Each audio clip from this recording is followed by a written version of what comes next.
I hope I'm recording this properly. We are here with Lyle Freed, the CEO of the Shores Recovery, a pastor and a psychologist, and very, very, very schooled in the new technology of amino acid therapy and the brand new genetic testing that's coming out. We are so very happy to have him with us here tonight. Lyle Freed, welcome. Thank you so much. Go ahead, All Lyle. right, well, thank you. So in talking about the genetic predispositions, that there's actually a term for that in the world of addiction. It's called reward deficiency syndrome. And so addiction itself is one of several subsets that fall under the umbrella of reward deficiency syndrome. So I wanted to take a little time, and I'm going to run through this pretty quick because we've got about a half hour and there's a lot of information. So I'm going to skip through some of the more complex slides to get to the real meat of the information. So I want to look at some of the basis behind RDS, reward deficiency syndrome, and how we are now testing for it. And so the recommendation we're looking at now, what seems to be the gold standard, is the GARS, which is the Genetic Addiction Risk Score. And that's the new, just released genetic testing. And it tests on several specific receptors and transporter genes. And that what it does is it tells us if people have those genetic deficiency that allows them or disallows them from achieving what they call dopamine homeostasis. And all that means is it's a proper balancing of the brain chemistry. So we combine the GARS, the Genetic Addiction Risk Score, with a comprehensive analysis reporting in drugs, just a background basically. And then once we know from the genetic testing what specific deficiencies you have, we are able to target it with neuronutrients. And that's what you see here on the screen is dopamine agonist therapy. Dr. Kenneth Blum is the guy who discovered back 40 years ago the genetic predisposition for addiction and alcoholism. He actually found this while looking for genetic markers for obesity. He noticed that obesity ran in genetic lines, and that even if a child were removed from its biological family, if there was a genetic predisposition, that child may grow up in a family full of non-obese individuals and yet end up obese, and therefore the thought that there might be a genetic link began his search. And in the process, he discovered a crossover between overeating and obesity, that genetic predisposition, and a compulsive and impulsive behaviors, which he found most often led to, at the time they were studying cocaine and alcohol. Now we know it to be true of other substances as well. So when we see the analysis of their gene and makeup, and we look at those specific genes, let me just go to the end real quick here to talk about what those genes are. So you see there you have dopamine D1, D2, D3, and D4 receptor genes, the dopamine transporter gene, the serotonin transporter gene, mu opiate receptor gene, GABA B3 receptor gene, and the others we'll talk more about later. But those are your main offenders in today's world. The monoamine oxidase A gene is involved obviously as well, and that's because it's part of the what we call brain reward cascade, and I'll talk more about that later. Some of this is going to be technical jargon. It's not going to make sense, but I'll get to breaking it down for you. The catecholamine methyltransferase gene is actually involved with ADD and ADHD as well, and there are several other crossovers that we find. When we look at this cluster of genes here and we test for those, and those are the ones that the GARS test for, we are able to determine what your deficiencies, neurotransmitter deficiencies, are from a genetic basis, so that we can then balance your brain and help it battle those various symptoms.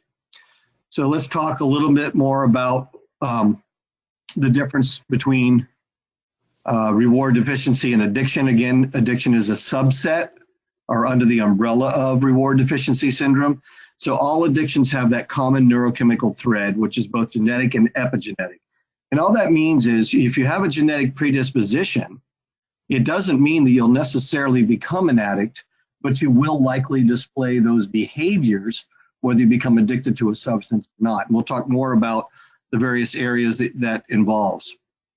But epigenetic means that there are environmental influences. For instance, we know that people experiencing ACEs, adverse childhood experiences, or sexual trauma in particular, PTSD, that they are more likely to become addicted than those who do not.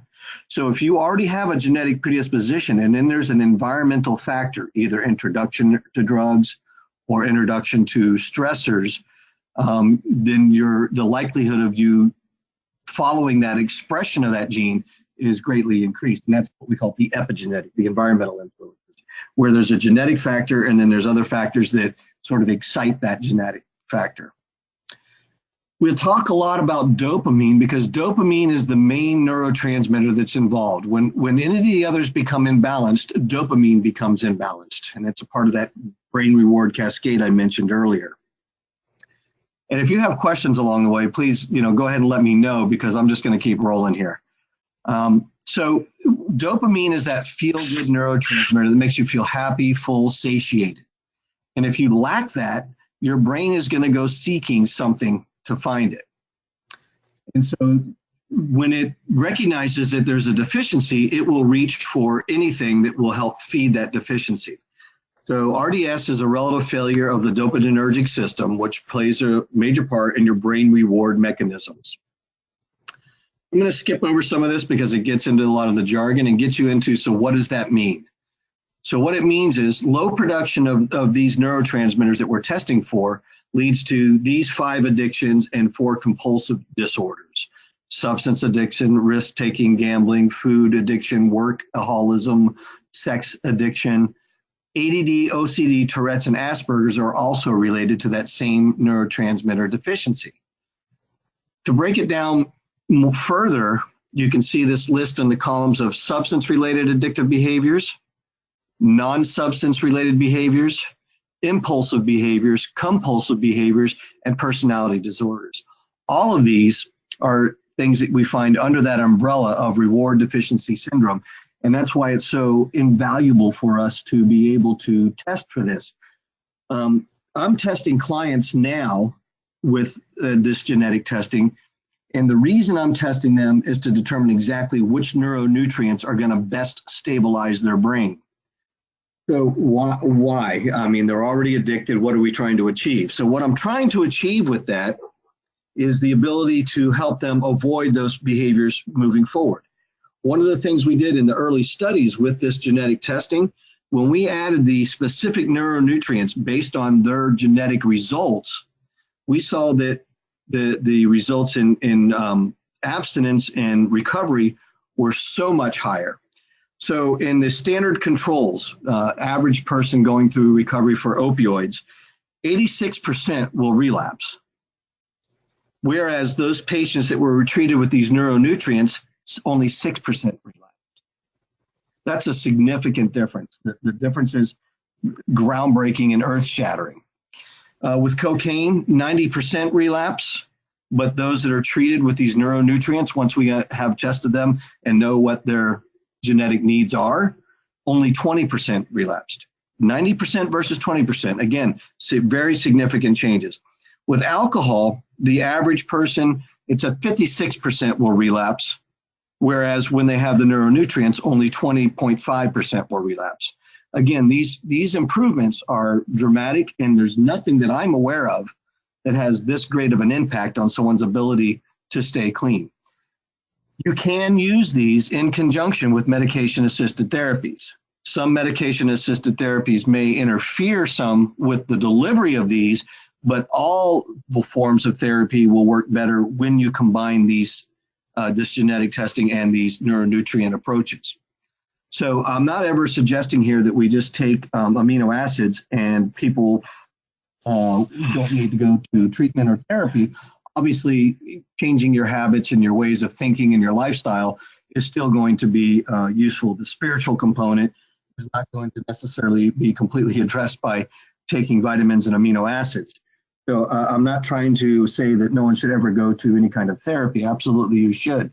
Just as with any medication-assisted therapy, if you don't have the cognitive behavioral approach to it, then you're likely to not have any significant gains. As a matter of fact, when they did the MAT surveys, if they just did the medications and did not include the cognitive behavioral therapies, it was no greater than people just trying to white knuckle it without the medication.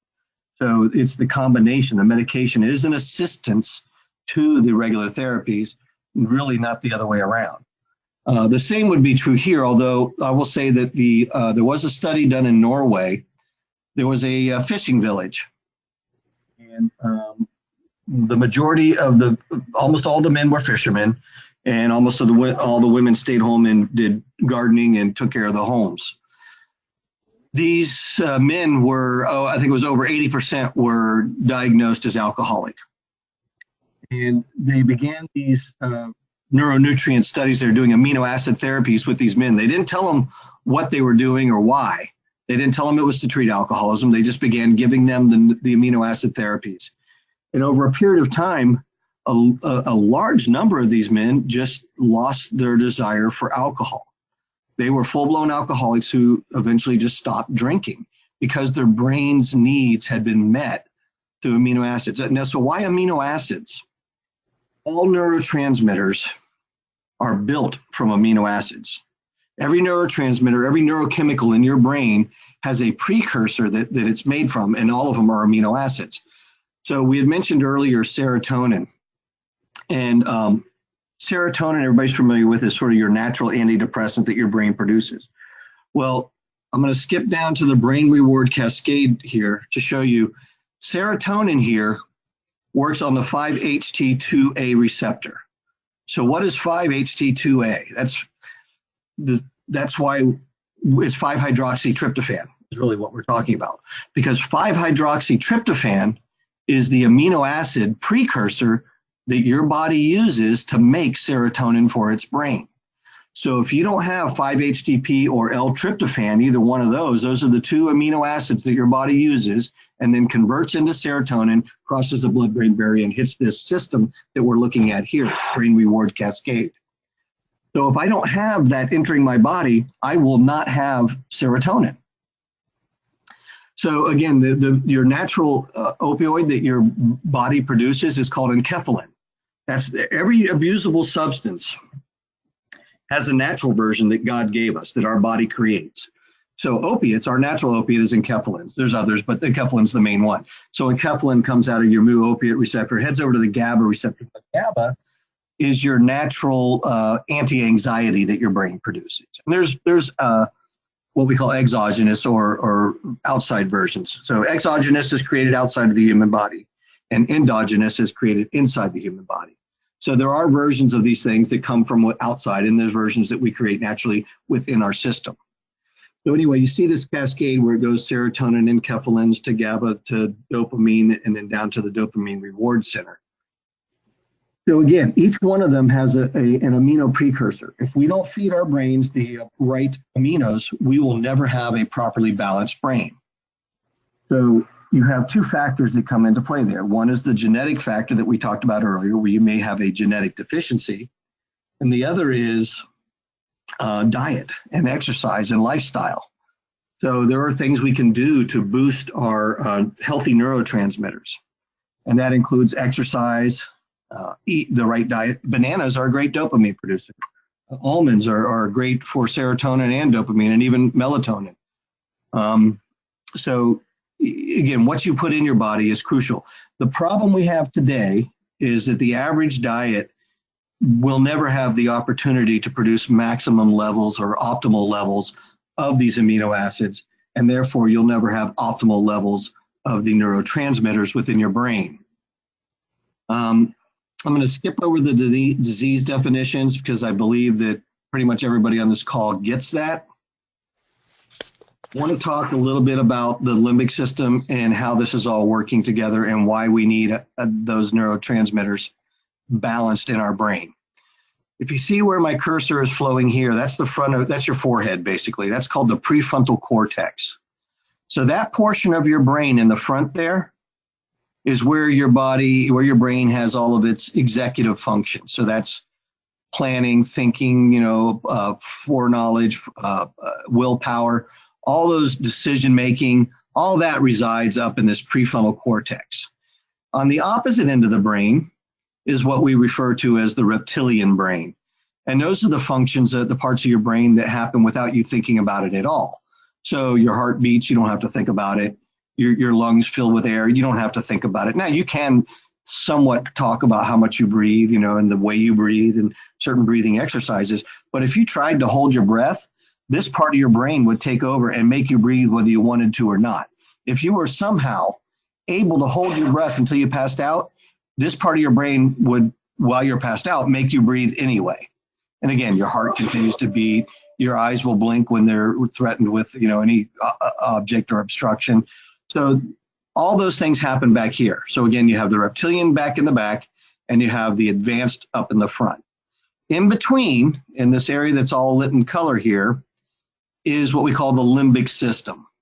And that's your pleasure reward center, where all the dopamine and all those other neurotransmitters that we talked about earlier function. They hit that pleasure reward center. If you do not have dopamine going in there, and remember we have the reward cascade, so anytime we disrupt any portion of this cascade, this sequence of neurotransmitters, we will fail to get the right amount of dopamine into that pleasure reward center.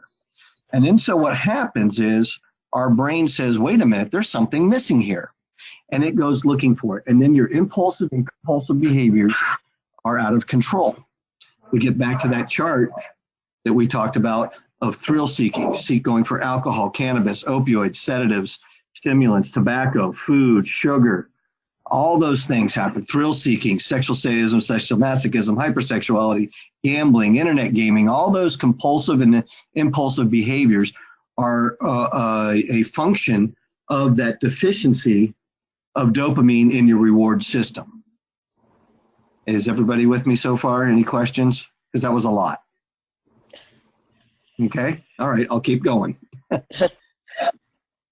So, how does dopamine get released into the brain? A neurotransmitter is a chemical messenger, and it carries messages between two neurons. Well, dopamine is simply one of those neurotransmitters. So the interaction of those neurotransmitters like serotonin, cannabinoids, endorphins, GABA, glutamate, enkephalins, all those things, they cause a net release because of that brain reward cascade that we just talked about. And so they all, imagine it's a waterfall, and at the bottom pool of that cascade of different rocks, the bottom one is dopamine. That's the end result, and that's where it lands in the nucleus accumbens. Stress induces the release of stress molecules norepinephrine, and dopamine blocks its effects. So if you don't have dopamine, you will have excess stress. In the same sense, it helps you feel good, motivation, and pleasure. If you lack motivation, you probably lack dopamine. If you don't enjoy life the way others do, you probably lack dopamine. If you don't feel good, if you just never feel really well, you probably lack dopamine. But it has to land into that area. And this is just another picture of that understanding, a more simplified version of how it goes, how the nucleus accumbens speaks to the prefrontal cortex, again, that advanced thinking, planning, willpower, and then into the ventral tegmental area. So what stimulates it? Food, water, sex, anything that your body wants, craves, and needs will stimulate that area if you have enough of those natural neurotransmitters. This is simply another map explaining the interplay between the different parts of the brain. I don't think that that's crucial. This is one of the things I want you to see, though. When we don't have the right balance, you have to understand the way these different neurotransmitters affect one another. So you see on this left picture here, how it's got a lot of GABA. Well, you remember I said GABA was that anti-anxiety that our brain produces. Well, that seems like a good thing, right? Anti-anxiety, that seems pretty good. The problem is GABA is also a down-regulator or governor for serotonin, endorphins, and dopamine. So the more GABA you have, the less serotonin you'll have, the less endorphins you'll have, and the less dopamine you'll have. Keep in mind, serotonin is your antidepressant. Dopamine helps you feel good, motivated, enjoy life, get joy out of life. Endorphins are also very feel good, along with oxytocin. Those are like your love hormones, they'll say. So those are all healthy things. And if you don't have those, you won't be happy. So too much GABA, although you won't have anxiety, will create depression and a general sense of lethargy, and will increase your impulsive and compulsive behaviors. Whereas if we treat your brain with those other, start with the dopamine and work our way back, GABA will naturally balance out to a healthy level, allowing your dopamine to fill its spot appropriately and giving you what we call dopamine homeostasis, which means the right balance of that dopamine. And really, that means the right balance of all those neurotransmitters, all that brain chemistry. So what are some of the ways we may end up with too much GABA? Well, keep in mind that when we talked earlier about the stress hormones, and I can get back quick. I'm sorry for bouncing around, but I want you to see. So when we talk about norepinephrine being one of those stress molecules, and you've got cortisol and adrenaline that happen as well, you end up, so let me back up. Stress is not always a bad thing.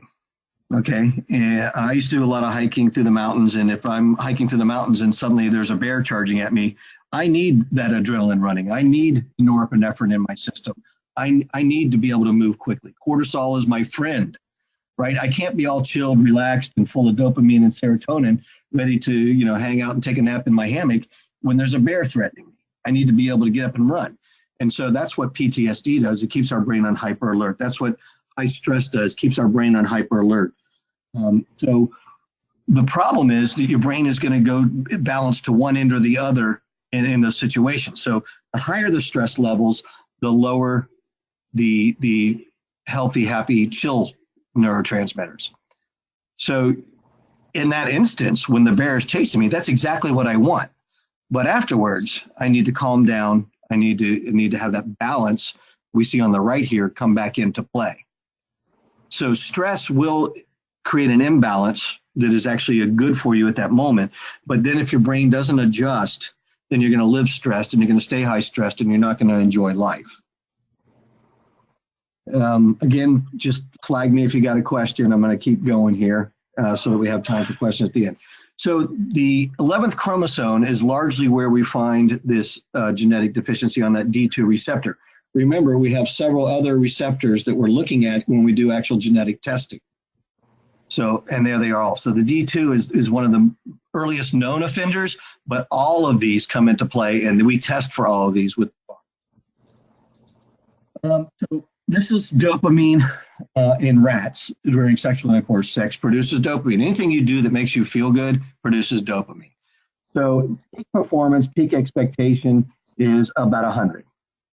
So you see the male rat rises to 100 and then dives down. Because he rises so much more quickly, he will also dive more quickly and then actually drop below baseline. The female rat, on the other hand, rises more slowly and stays elevated longer, and then will come down eventually and bottom out at basically about baseline. She doesn't tend to drop as far below as the male because she didn't rise so high. So what's that got to do with us? When we use substances that raise our dopamine levels to inordinate amounts, and this is a scale that shows you the basics. The blue line is normal release, again, getting to about 100 and then flattening out. The green line is somebody with reward deficiency syndrome, that genetic deficiency. So you see the difference between the green and blue, and I really should blow this up, but I have the other scales on here to show you in a minute. You're getting halfway there or less. They may be at 40 when a normal person is at 100. So let's say you and I go to the same comedy movie, and comedy is a great dopamine producer. If you ever are feeling down the dumps, watch a comedy, your brain will kick in. So you may not have RDS and you get up to 100 because you're really enjoying this movie. And we come out and you said, man, that was the best movie I've ever seen. That was so awesome. And you're all excited. And I agree with you that it's the best movie I've ever seen as well, but I cannot reach that same level of pleasure and excitement that you can because my brain doesn't release enough dopamine. I have a dopamine deficiency. Most people, and so far everyone I've tested who has addiction has a dopamine deficiency. So then we make it worse because see the mental line here that runs up to 900, that's opiates, 9 times the normal rate of dopamine release. So imagine little Johnny who has RDS, and his brain knows that it's never gotten to 100. It knows it only got to 40 peak experience, and it knows that there's something missing. And then he goes to the dentist and gets his wisdom teeth out, and they give him some Vicodin, and suddenly he's at 900. What do you think his brain is saying? It's going, yeah, baby, that's what we've been missing. I need that. The problem is it took him artificially high, 9 times the normal rate, and then drops him artificially fast, artificially low. So what happens now is he's starting at a negative, at a bottom baseline, so that next time he takes that Vicodin to try and get that same feeling, he's not going to get as high, and then he's going to drop lower. And the next time, even less high and drop lower, and so forth and so on. So the highs get lower and the lows get lower. That's why you can see your loved one appear to be very high on opiates, and they'll tell you they're not high, because the opiates are a central nervous system depressant, and they are slowing down their breathing, and they're slowing down their pulse, and this person is nodding off. They're nodding off and telling you, I'm not high. Well, how can that be? Your face is in the plate of food. You can't even hold your head up. What do you mean you're not high? I'm looking at you. Of course you're high. But they're not. They're high physically because it's still affecting their central nervous system, but from a dopamine perspective, they're not getting it because they started at such a deficit, and their brain has now pared back and is no longer accepting as many. It's closing down receptors because 900 is too high, and your brain starts to shut down its reception. So even when you add more, you're starting at a deficit, and some of the receptors are shut down. So now they're not getting the dopamine hit that they would. So even though their body looks high and they are physically high, from a euphoria sense, they are not. And that's that chasing the dragon that we hear about. That's why we keep going back, trying to get back to just even normal.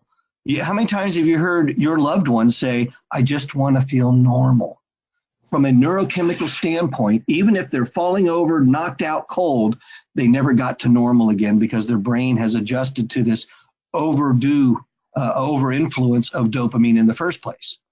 So those at the mu opioid receptor, we talked about the different receptors. So at the mu opioid receptor, and let me get back to the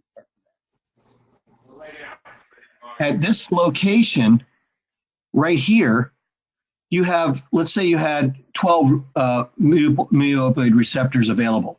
Because you flooded it with an artificially high amount, your brain, in order to protect itself, has pared that down, and maybe now you only have 6 that are functioning.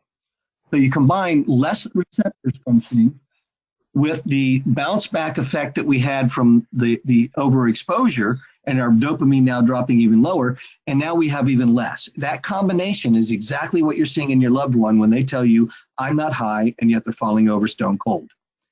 Okay. Now, this is all, the good thing is that you see these out experiences, there is something called neuroplasticity, and with these neuronutrients, we can speed up that process by feeding their body the things it needs to balance out those neurotransmitters again.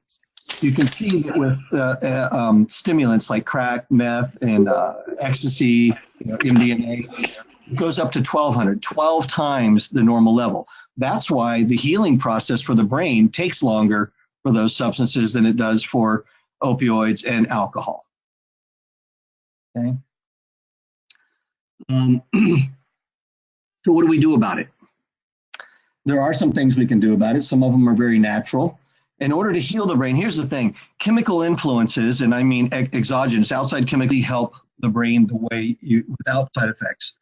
So even when you, for instance, when we do medication-assisted therapies, and we do them at the shore, so we naloxone is in naltrexone and the Suboxones, the buprenorphines, all those are great tools, but you have to keep in mind that they're tools for a period of time, because when we do that, what happens is it shuts down, it blocks your dopamine receptor at the mu opioid receptor site. Now, thankfully, our brain is very adaptive, and it will then shift the dopamine over to the delta receptor for a period of time. And then it begins to realize that things aren't what it should be. So for typically about 3 months, it actually floods your delta receptor with additional dopamine.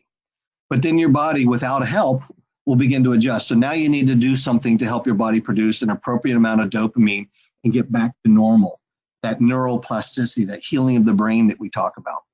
Cranial nerve stimulation, also known as auriculotherapy or acupuncture, are very effective means. That's why it's used in detox so much. Chiropractic manipulation. Why does chiropractic work? Well, because you have limbic tissue running up and down your spine. Remember, the limbic system is a pleasure reward center in your brain. So if we can adjust this so that you have the best flow in your limbic system, then your limbic tissue in your spine, then your limbic system in your brain will be working more effectively as well. It also helps with people with pain disorders. So we use amino acids, we use chiropractic, cranial nerve stimulation, massage therapy. With massage therapy, your body releases what they call oxytocin, which is another feel-good neurotransmitter, which also comes into play with the dopamine production that we so lack.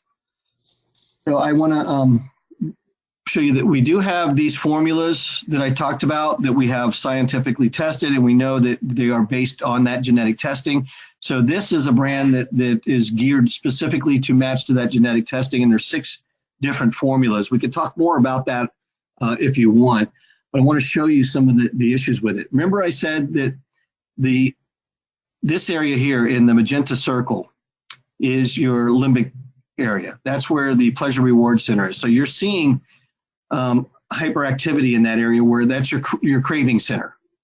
And then up here in the frontal area, you're seeing a diminished capacity or diminished activity in the prefrontal cortex where that logic, decision, and willpower are happening.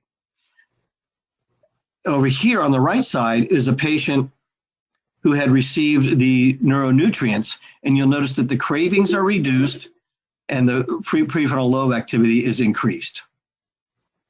It's a dual win. So we get better logic, better reason, better willpower at the same time that our cravings and impulses and compulsive behaviors are reduced. This is after 1 dose. We usually recommend that people take these things for at least a year. If we test you and find that you have a genetic deficiency, which I do, I've been tested, then we recommend you take it possibly for life. They are what we call anti-addictive, so the more you take them, the less you need them. Now, so that for me, I take about half an administration, half a dose on a daily basis. Some people will start at a much higher dose and then work their way down. That's just some more imaging showing the benefits. So what I'm trying to get you to is that if we can test you with this genetic testing, and you guys are welcome to contact me and I can get you set up, I can get a test delivered to your home. And then we address your specific neurotransmitter deficits from a targeted solution for your specific genetics. It will help reduce cravings and withdrawals. It'll relieve anxiety. It'll relieve depression, and it will improve decision-making and reduce impulsive and compulsive behaviors. This is, to me, the biggest factor, the biggest win we've got in addiction treatment, and more importantly, really, in addiction prevention. Because if I can get a client, I got a client in right now, and we've tested him, and the family said, you know, there's a good chance that his younger sister, who has not yet gone into addiction, is headed that way because she probably shares this trait. So we're testing her as well. And the beauty of that is we're testing him to help him stay in recovery. We're testing her so that we can target her specific neuronutrient needs so that she never needs to be in recovery. So that we know that there's a genetic predisposition in the family, and if she carries the same genetic markers he does, we know exactly how to treat her. We know what to give her in the simple amino acid formula. It's like taking vitamins that will help her brain be happy now so she doesn't end up chasing chemicals. To me, that I believe is going to be the most effective prevention tool ever. And I'm hoping that more families will take advantage of it because we can save lives and save the misery that addiction brings.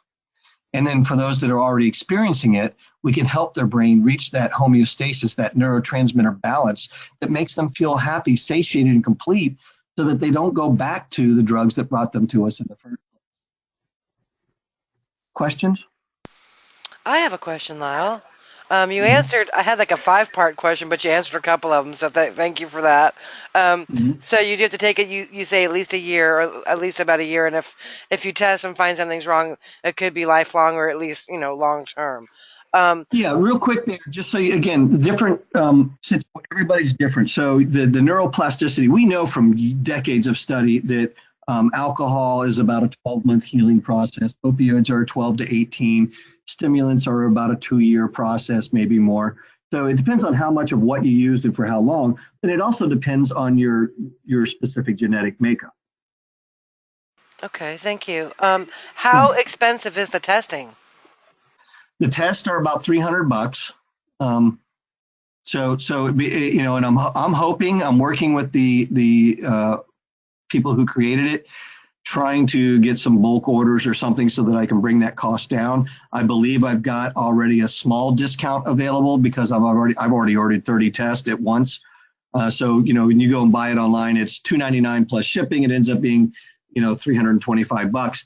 I think I'm able to now get it into people's hands for a good $20 to $50 saving. I'm negotiating with them to get that price down as much as possible to make it as affordable as possible. I've Okay, also got a couple scholarships that I've been given and a few other people that are so geared up about this science that they've asked me to let them know. Now, I will tell you that's very limited. It's just a family that said, you helped our son so much. We want to help someone else's child. So I have 2 of those so far, and those are both already gone. But I am going to be soliciting other families that can afford it to help us help those that can't. I don't want to make those kind of promises, but right now, $300 is about what you're looking at delivered. That means that the test is either delivered to you or done in my office, sent off, results are received, and a solution is crafted. of course. So now, those who come to your center, like my son is that included in the treatment, or is that a cost on top of it? It's a cost on top. Unfortunately, insurance is so new. Insurance doesn't even recognize it yet. There's no code for this. We have no way of billing for it, and unfortunately, I don't make enough money to cover it myself, so I have to charge the client. Right, of course. But yeah, I wish I could. I really think it should be a part of everybody's treatment, and I would like to get it there. And my last question is, it was all kind of went together. The can you take if you can't afford the $300? Because let's face it, a lot of us can't afford it. Can you just take Mhm. the amino acids without? Absolutely. I have some blends, and then I have this, and so what I can do is I would love to have the targeted exact problem and be able to give you, say, this is exactly what your brain needs. If not, I'll do a basic in-office assessment of them the best I can from a paper form that I use, and I will give them an amino acid solution that will help them regardless. But I would rather be more specific. Precision management is so much better than general management. But general management is so much better than nothing. So absolutely, I can give them amino acid solutions without the genetic testing. I just can't be as precise in my targeting of those specific genes. How do you get those get that list of amino acids if you don't live in Florida? I can give you links. You can always reach out to me, email me, Facebook me, whatever you want to do, and I can set you up with both the test and the amino acid solutions once we get the results. If Okay. you want the amino acids without it and you want a general version, then we would just need a short phone conversation to understand what you're experiencing. Go through I could send you a paper test to fill out, send it back to me, and then we would have an Uh-huh. understanding of what the needs might be. And then I could give you a precision, as close as I can get to a precision response to that. It won't be as exacting as Right. the genetic testing, but again, we've been doing this amino acid therapies since we opened our doors 5 years ago with fantastic results. This is only going to make us better. Right. Okay, so we can get before we hang up here, get your phone number or Sure. what? Okay. I'll give you my contact information. I'll put it up on the screen in a second here. I'll just do a real quick. All right. Thank you. Yeah. This is totally fascinating, and wow, thank you for being here, Lyle. Do we have any more questions for Lyle regarding this? It's just such a big thing. I'm blown away. Yeah. Wow. Yeah, it is. It's great. It is amazing stuff. I'm going to give you two emails, and one's my personal, one's my work email. It'll be obvious which is which. And then I'll give you other ways to reach me as well.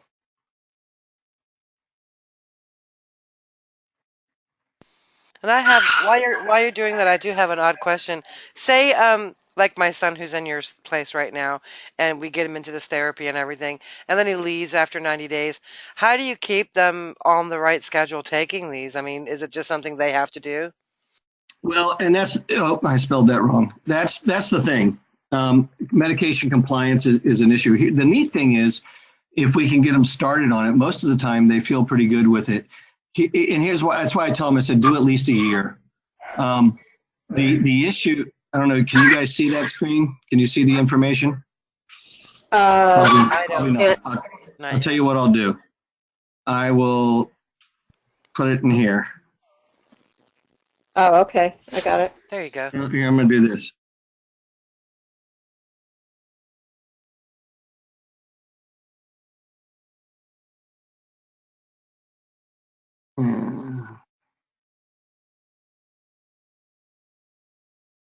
There you go. So yeah, heart patients don't take their medication like they should. Diabetics don't take their insulin like they should. So medication compliance is always an issue. And that's why we started doing the naltrexone implant, because those people that were on naltrexone, they would come for the first Vivitrol shot and then they wouldn't show up again. With the implants, we're able to get them 6 months of coverage. And we know that for at least 6 months, we don't have to worry about whether they're compliant or not. With this, it is a thing that you do, once or twice a day. So if you are not good at taking your vitamins, we coach them on it. We talk to them about it. While they're in our care, we actually do medication administration and medication management with it. But you're right. How do we know they keep taking it ongoing? And that is a difficult thing with any medication. And this isn't a medication. This is a nutraceutical. Right. So with anything, any pill you got to take, compliance and remembering to take it daily. And we talk to them about how to do that, and little daily pill keepers and stuff like that, and reminders on your phone and all that kind of stuff. So hopefully they follow through. I will tell you that you'll notice the difference in them. If they're living with you, you will see a change in their attitude and behaviors when they come off of it. You'll recognize how it was working. For me, because I'm ADD, ADHD, and all those things we saw on that chart earlier, if I stop taking it, my ADD kicks in really bad. The other thing that happens is I become just generally irritable. So I'm driving down US 1 and suddenly everybody else is an idiot, until I realize, wait a minute, it can't be everybody else. It's probably me. And maybe I haven't been taking my amino acids like I should, Right. Well, And thank you very much. yeah, and how much are the amino acids each month? They run at about $60 a month. Okay, wonderful. Anyone else That's have not bad. questions? I don't think I do. All righty. Well, if you do, you know how to reach me now. So Right. feel free. Okay. All right. All righty. Thank you so Thank you much so for much. being here today, Lyle. And this is, like I said, a truly fascinating subject. And I can't wait to get my amino acids in my son as well. So, Yeah. and it does help for smoking too, then, right? It does. It helps with almost all impulsive and compulsive behavior. So That's wonderful. it helps with overeating. It helps with just pretty much, again, any impulsive or compulsive behavior. If it's genetically driven, then this is the solution. Wonderful. Thank you, Lyle Freed from the Shores. Thank you for being with us tonight. We love having you, our Ask Lyle sessions, and we're so blessed to have you with us. Thank you. Good thing. Thank you, Bye. everyone, for coming. Thank you.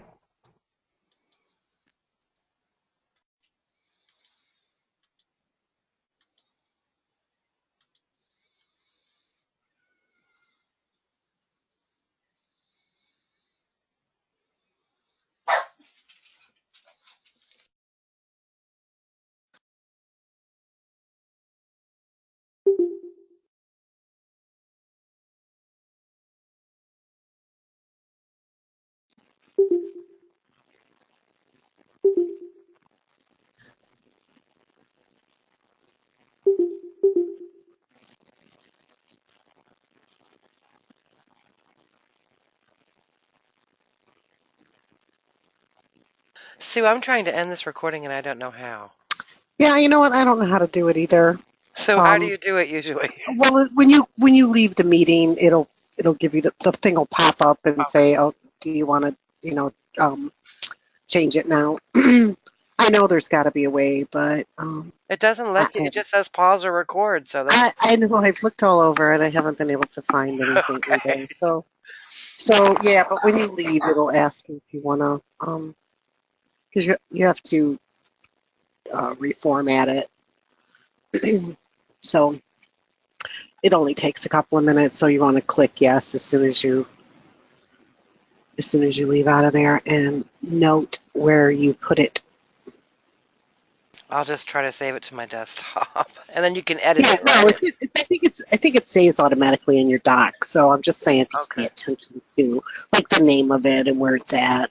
Okay. Let me do that real quick. It's the recording is saved in your docs too, but it saves under a different format. Okay. So, but it'll have the same name. So I just want to note when you look at the thing what it's doing. But okay. Okay, let's try that, and then I'll call you back. Okay. I'm going to stay in here then if you're coming back in. Okay, so just put leave meeting. Let's see. It might boot me. I don't think so because you're a presenter. Let me try.